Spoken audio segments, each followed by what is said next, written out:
Day 57. I did not make it to the shelter. It was the daylight yesterday. I made it to the sign that says shelter. Was still little daylight left, and then the shelter was 0.4 off the trail. And as I was trying to rush down, I totally ran out of daylight. Didn't want to stop and take my backpack off to get my headlamp, so I just used my phone for a flashlight and made it there. Shelter was full. Puff was on the deck eating dinner. We had met in a couple shelters before hiking similar length days. So Puff and I ended up sleeping on the deck since people in the shelter were situated during the daylight. So doing a bit better, I would say. The strength of my body definitely is returning back. I had really weak days returning from the motel to the trail. Like the first day when I returned, I guess I just did eight-ish miles on a purpose. I wanted to ease in slowly, and then like 16 and then 20. But it seems like my physical strength has returned to some degree, but mentally and emotionally I'm still battling with some things.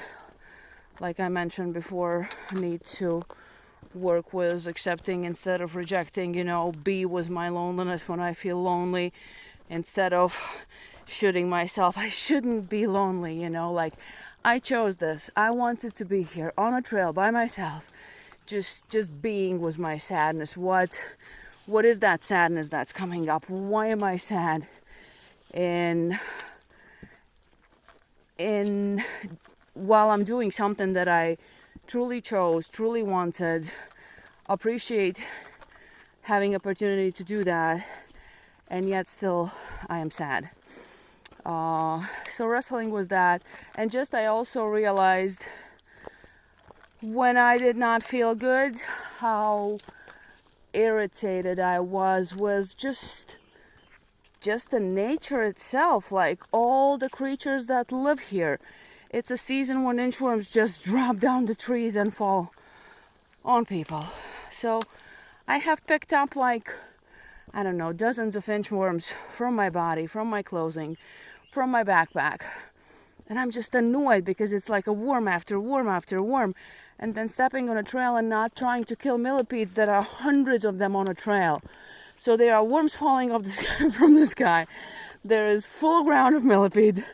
Then there's everyday occasional snake. And I understand that they all live here. This is their home. I'm a guest. And yet, I'm a guest who gets annoyed. But am I really annoyed with them?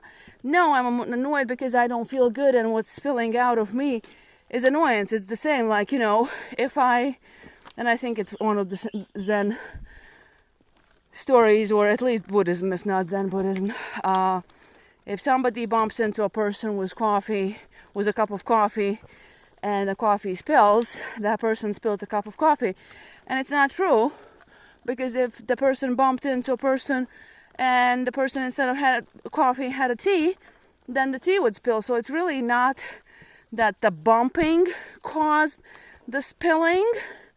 I mean, it did, but what spills out is what's inside of the vessel. So I just need to accept and deal with my annoyance. We already established that I need to deal with my loneliness and sadness. There are some noises there. Okay, all good.